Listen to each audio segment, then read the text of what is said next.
अंग्रेजी बोलने का एक बहुत अहम हिस्सा होता है सवाल को पूछना, समझना और जवाब देना। तो आज की क्लास में सवाल कैसे पूछेंगे वो जानेंगे, किन शब्दों का इस्तेमाल करेंगे, साथ ही जवाब कैसे देंगे वो भी जानेंगे, क्योंकि अंडरस्टैंडिंग लेवल दोनों तरफ की होनी चाहिए, है ना। क्लास को चलिए शुरू करते हैं। सबसे पहले बात करेंगे, जब भी आपको किसी क्वेश्चन में किसको या किससे ऐसे वर्ड्स का यूज कर रहे हो अपने क्वेश्चन में, तो इंग्लिश में याद रखना whom वर्ड का यूज होगा, WHOM, whom। तुम किससे बात कर रहे हो, whom are you talking to। तुम किससे बात कर रहे हो, whom are you talking to। कहां या जहां। अब सिंपल सी बात है, कहां जो वर्ड है वो यूज होता है सवाल पूछने के लिए, ठीक है। जहां जो वर्ड है वो नॉर्मली यूज होता है स्टेटमेंट्स में, है ना। स्टेटमेंट्स में इसका यूज करते हैं। इंग्लिश क्या होती है इन दोनों शब्दों की इंग्लिश होती है वेयर। क्या इंग्लिश होती है? वेयर इसकी इंग्लिश होती है। इस्तेमाल, तुम कहां जा रहे हो, वेयर आर यू गोइंग।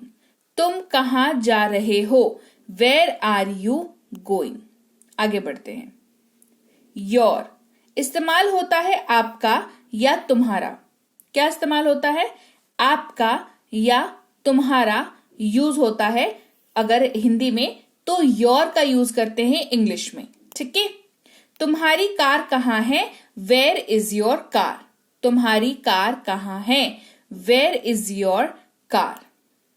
हमारा, हमारी, हमारे अगर आप यूज कर रहे हो अपने हिंदी वाले वाक्य में, तो इंग्लिश में आवर वर्ड का यूज करेंगे। और आप किसी ऐसी चीज के बारे में बात कर रहे होते हो, इसका यूज तब करोगे जब आप किसी चीज के बारे में बात कर रहे हो जो आपके साथ साथ और भी लोगों की है ना, मतलब आपके ही परिजन है वो, उनके बारे में बात कर रहे हो। जैसे ये हमारा घर है, दिस इज आवर हाउस। तो सिर्फ आपका घर नहीं होता, आप होते हो, आपके साथ और भी लोग होते हैं, उन सबका घर होता है, इसीलिए हम कहते हैं दिस इज आवर हाउस। कब या जब इस्तेमाल करते हैं शब्द when का, WHEN, when वर्ड का यूज करते हैं। और ये याद रखिएगा, वक्त पूछने के लिए इसका इस्तेमाल किया जाता है, वक्त के संदर्भ में बात करने के लिए इसका इस्तेमाल करते हैं। जैसे तुम कब आओगे, when will you come। तुम कब आओगे, when will you come। फिर है क्यों। क्यों के लिए इस्तेमाल होता है शब्द वाई का, WHY, वाई का इस्तेमाल इसमें किया जाता है। क्यों वाई का इस्तेमाल करते हैं?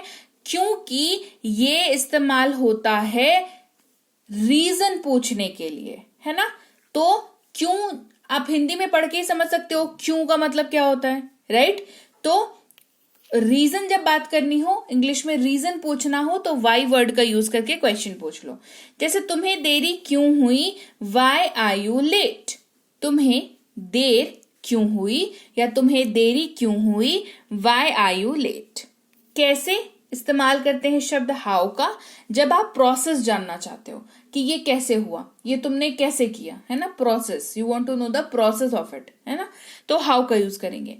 तुम कैसे हो, हाउ आर यू। अच्छे हो, बुरे हो, बेकार हो, बहुत अच्छे हो, बहुत बढ़िया लाइफ चल रही है, तो कैसे हो, हाउ आर यू। कौन या जो इस्तेमाल करते हैं शब्द हु का, WHO, हु। ये क्वेश्चन पूछने के लिए तो यूज होता ही है, जहां पर आप किसी पर्टिकुलर व्यक्ति के बारे में बात कर रहे हो, व्यक्ति के बारे में पूछ रहे हो, जैसे कौन है वहां, इस तरीके से। और जब आप स्टेटमेंट्स में यूज करते हो तो जो, जैसे ये जो वहां पर खड़ा है बाहर आ जाओ, इस तरीके वाले वाक्यों में, स्टेटमेंट्स में जो जैसे यूज हो, जो अगर यूज कर रहे हैं तो हु का यूज करेंगे। जैसे तुम कौन हो, हु आर यू। तुम कौन हो, हु आर यू। कौन सा, कौन से इस्तेमाल करते हैं शब्द which का, WHICH, which वर्ड का यहां पर यूज करते हैं। जैसे आपका बैग कौन सा है, आपका बैग कौन सा है, मतलब वहां पर मल्टीपल बैग्स रखे हुए हैं और आपसे चॉइस पूछी जा रही है कि आपका बैग इनमें से पहचान के बताइए कौन सा है ना। तो चॉइस की जब बात करेंगे, नॉन लिविंग थिंग वाली चॉइसेस की बात करेंगे, तो विच का यूज करेंगे। Which is your bag, which is your bag. क्या इस्तेमाल करेंगे शब्द वॉट का, WHAT, वॉट इसको पढ़ते हैं, मतलब होता है इसका क्या। तुम्हारा नाम क्या है, व्हाट इज योर नेम, ये इंफॉर्मेशन पूछने के काम आता है। आप किसी का नाम जानना चाहते हो तो आप उसके बारे में जानकारी चाहते हो, it is as simple as that, है ना। तो जानकारी पूछने की जहां तक बात हो, आप किसी से कोई जानकारी पूछना चाहते हो तो इंफॉर्मेशन जानना चाहते हो किसी के बारे में, तो व्हाट वर्ड का अपन यूज करते हैं। किसका या किसकी, हुज वर्ड का यूज करते हैं। किसका यूज करते हैं, हुज का, ठीक है। जैसे ये कलम किसका है, हुज पेन इज दिस। अब हुज जो वर्ड है ना, वो एक पॉजेसिव वर्ड है जो मालिकाना हक के बारे में बात करता है। तो जब आप किसी की कलम जो खो गई है पूछ रहे हो किसकी कलम है, किसकी कलम है, तो आप उस कलम के मालिक को ढूंढ रहे हो। तो हुज कैसा वर्ड है, पॉजेसिव वर्ड है, मालिकाना हक के बारे में बात करता है, तो हम कहते हैं हुज पेन इज दिस। लिखना इस्तेमाल होता है शब्द राइट का, WRITE, क्या पढ़ रहे हैं इसको, राइट पढ़ रहे हैं, ठीक है। अब राइट जो है एक वर्ड और है अंग्रेजी में, तो दो वर्ड हो गए। जैसे एक बताया था ना, there, THEIR there, THERE there, उच्चारण तो सेम कर रहे हैं। सेम वैसे ही राइट का भी उच्चारण वाले दो शब्द हैं, दोनों का स्पेलिंग बिल्कुल अलग है, दोनों के इस्तेमाल बिल्कुल अलग है, दोनों के काम बिल्कुल अलग है, ठीक है। अब से पहले ये वाला समझ लो जहां पर बात हो रही है WRITE राइट, जिसका मतलब होता है लिखना। क्या मतलब होता है, लिखना। जैसे इस्तेमाल देखो, जैसे इसे लिखो राइट इट, इसे लिखो राइट इट, ठीक है। अब दूसरा राइट कौन सा है, ये है ये वाला राइट, RIGHT राइट। क्या है, RIGHT राइट। देखो दोनों राइट में स्पेलिंग बिल्कुल अलग, करेक्ट, उच्चारण लेकिन सेम हो रहा है, और मतलब तो बिल्कुल ही अलग है। इसका मतलब होता है सही। ये सही गलत वाला सही है कि ये तुम सही हो, यू आर राइट, तुम गलत हो, यू आर रॉन्ग। ये सही गलत वाला सही है, ठीक है। ये लिखने वाला सही नहीं है, और ये साइन वाला सही भी नहीं है, ठीक है। जैसे बहुत कोई बोलता है ना सही कर दो, यानी कि साइन कर दो, उसका मतलब होता है, बट सही कर दो ये सही गलत वाला सही है। जैसे यह सही है, दिस इज राइट, यह सही है, दिस इज राइट। जैसे ये आंसर सही है, दिस आंसर इज राइट, है ना। इस तरीके से बात करते हैं। क्लियर हो गई बात। तो क्वेश्चन पूछना हो तो उसकी अंडरस्टैंडिंग के लिए वर्ड्स चाहिए, उसका इस्तेमाल समझ में आना चाहिए। क्वेश्चन किसी ने पूछा है, आंसर देना हो तो सबसे पहले तो क्वेश्चन की अंडरस्टैंडिंग चाहिए अगेन, कि अच्छा सामने वाला क्या पूछ रहा है, क्यों पूछ रहा है, किस लिए पूछ रहा है, ये समझ में हमें आना चाहिए। साथ ही आंसर देने के लिए हमारे पास पर्टिकुलर वर्ड्स होने चाहिए जिनका इस्तेमाल करके आप सामने वाले को आंसर कर सको, है ना। तो दोनों ही चीजों को आज की क्लास में कवर कराया।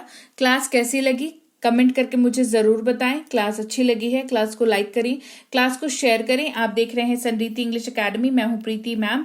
सब्सक्राइब कर दें चैनल को। सब्सक्राइब आप लोग नहीं करते हो, रोज क्लास अटेंड करते हो पर सब्सक्राइब नहीं करते हो। सब्सक्राइब करने में पैसे थोड़ी जाते हैं, ना मुझे पैसे मिलते हैं ना तुम्हारे पैसे जाते हैं, है ना। तो सब्सक्राइब करके रख दीजिए ताकि आगे के आने वाले क्लासेस आपको टाइम टू टाइम उनकी नोटिफिकेशंस मिलती रहे। बेल नोटिफिकेशन ऑन करके रखोगे तो कभी भी कोई क्लास मिस नहीं होगी, क्योंकि देखो फ्री वाली क्लासेस हैं, आपसे मिस हो जाएंगी तो फिर ढूंढने में दिक्कत होगी, क्योंकि रोज की क्लासेस आती है ना। तो सब्सक्राइब करके जरूर रख देना। साथ ही अगर आप करना चाहते हैं कोई कोर्स, जैसे कि बेसिक से प्रो स्पोकन इंग्लिश का कोर्स, इंग्लिश रीडिंग का कोर्स जहां पर अंग्रेजी पढ़ना सिखाया जाता है, इंग्लिश ग्रामर का कोर्स या ई बुक्स, ये सारी चीजें अवेलेबल हैं। इसके अलावा फ्री क्लासेस भी अवेलेबल है, ठीक है। कहाँ अवेलेबल है भाई? संरीति इंग्लिश एकेडमी ऐप पर, जो गूगल के प्ले स्टोर में है। गूगल प्ले स्टोर में जाएंगे, संरीति इंग्लिश एकेडमी लिख करके सर्च करेंगे, ऐप मिलेगा, डाउनलोड और इंस्टॉल करके नाम नंबर ईमेल आईडी डाल के रजिस्टर कर लेंगे, फिर ऐप को यूज करने लगेंगे। पेड कोर्स लेना है कोई जरूरी नहीं है, आप फ्री कोर्स वहां पर डाल रखे हैं, फ्री कोर्सेज भी आप पढ़ सकते हो और फ्री कोर्सेज से भी आप अंग्रेजी सीख सकते हो। ऐसा कोई कंपल्शन नहीं है कि पेड कोर्स ऐप में है तो पेड कोर्स लेना ही लेना है, ऐसा कोई जरूरी नहीं है। फ्री वाले कोर्सेज कर लो ना, है ना। इसके अलावा कोई अगर दिक्कत आती है, मान लो ऐप को नेविगेट करने में, चलाने में कोई दिक्कत आती है, तो इस नंबर पर व्हाट्सएप मैसेज करके छोड़ दीजिएगा। टीम है हमारी, वो आपसे संपर्क कर लेगी। हमारी ई बुक्स आप इस वाली वेबसाइट पे जाके ले सकते हो, जो आपको आसानी से मिल जाएंगी ई बुक्स। बुक्स वहां पर, लेकिन आप एक काम करना, इनको डाउनलोड करके रखना अपने पास, ताकि आपके पास ये ई बुक्स जो है वो हमेशा बनी रहे। इसके अलावा व्हाट्सएप का ग्रुप, व्हाट्सएप का चैनल ज्वाइन कर लेना, टेलीग्राम का चैनल ज्वाइन कर लेना, क्योंकि रोज की क्लासेस तो वहां पर आती ही हैं। साथ ही कोई अगर ऑफर चल रहा हो कोर्स वगैरह में, डिस्काउंट कोड्स वगैरह अगर कुछ हो, तो वो आपको टेलीग्राम के चैनल पर, व्हाट्सएप के ग्रुप पर और व्हाट्सएप के चैनल पर, तीनों जगहों पर नोटिफाई कर दिया जाता है। तो जरूर से जरूर आप इनको ज्वाइन कर लीजिएगा, और मैं आपसे मिलूंगी आपकी अगली क्लास में। Till then, thank you so much for watching. Stay tuned to सनरीति।